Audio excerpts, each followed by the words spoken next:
14. This is my tribute, my letter to my king. Yo, what was for breakfast was the last message I sent you on Monday at 9:12 a.m. after we spoke at 6 a.m. and you said you were going to have your bath. For the first time in my life, I experienced a ripping heart on Monday night. I woke up to throw up. I had tummy issues too. I just felt sick. Maxwell, I am standing here amongst the crowd, but not to give communication tips, not to come out with a research finding, not to talk about Kendall Ghana Foundation, but to read a letter to you because you chose to go to heaven and rest. How you pushed me to be successful. You would say things like, B, do a research. Don't let your only research be your thesis. B, when are you writing a book? B, I am waiting for you to get a good job so that my pay can relax for 1 year. I don't regret many things, my love. You wanted us to enjoy life and be happy. We always joked about poverty being a disease since it restricts people. We had plans, my king, many, many plans. But when I think about you, I only smile because you are more than a piece of flesh circulating on social media. You were full of life, energy, and vigor. So I choose to remember you in that sense. You would shout my name from the room when you heard a noise in the kitchen. You would say, B, are you okay?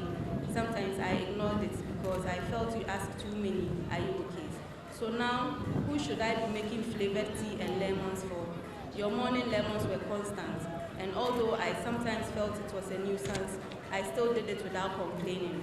You said thank you to me a million times, and when you finished eating, you would say, you know why women live longer than men, and that when a woman cooks a good meal, her husband blesses her.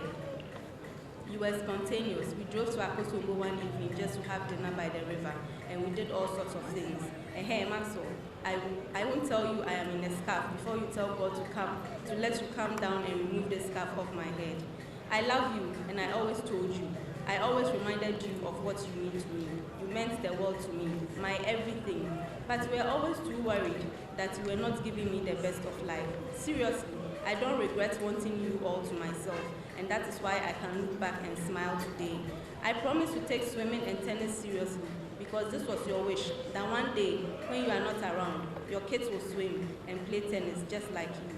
But the way you added golf to your sports, am I supposed to learn golf too? You were a great husband, a great father, a great friend, a great son to your parents.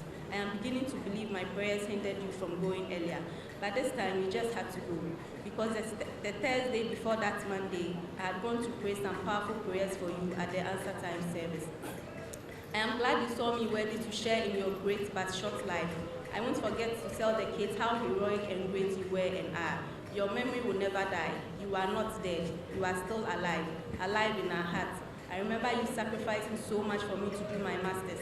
I told you I appreciated that move very much, but you said it was because you want me to be in good standing to cater for the kids when you are no more. I always asked you, where at all do you think you are going? I would jokingly say I will leave this earth before you. Then you would say that if that happens, it will cripple you and you would never get over it and care for the kids. You believed I am strong to handle the kids when you are no more, and I will not disappoint you. You wanted me to do my PhD in some few years to come because you said it would be great for the kids to know that they have no excuse not to go to school. I am glad I forced you to pray. I am glad I pushed you hard to go the extra mile for God, but it was just too difficult sometimes. I wanted you to be a man after God's own heart. I wanted you to love and serve God wholeheartedly because that's what we are on earth for. It was as if I knew you'd go soon. Because I always told you to read your Bible, pray, have a clean heart, and forgive. I always told you we have little time on earth, and Junior Dufe can attest to this, because I told him I felt you were not doing enough for God. Dear Maxwell, you did your best. People were envious of you. You achieved a lot in your short time on earth. When everything settles, I'll manage your public safety page on Facebook for you, although I may make a mess out of it because I am not knowledgeable in security issues. You said you believe your mission on earth is to take good care of me. And Maxwell, even in your eternal sleep, you are doing just that. You are taking care of me, Jaden and Jerry. Your wish was to have a baby girl, but I am sorry Jessica never happened. She would have had the best father on this earth. My only regret is that we didn't plan for Jessica. She would have been beautiful, successful, outspoken like you. Note that she would have taken my hair and my eyes and eyelashes. She would have been tall like you, and she would have been adventurous, and above all, she would have been a great woman of God. The years ahead will be full of memories, but I wanted more than just memories. It's fine, I will manage. You wanted us to grow old together, but God needs you where you are because there are too many obstacles and temptations here on earth. You are so safe, I am glad. I love you is not a new word to you because I love you were always said in our house. This is a lesson to always love wholeheartedly while we have breath. Choose love over strife, quarrels, jealousy, backbiting, etc. What at all do we want in this world that is not our home? I'll safely keep your tithe card and show to the children one day. I'll take good care of them because this was your wish. I will try and let Jaden have your pistol because you always said that was your only proper property for Jaden. My dear husband, Justin partner, advisor, teacher, mentor, Maxwell Adam Mahama, rest in perfect peace. I love you.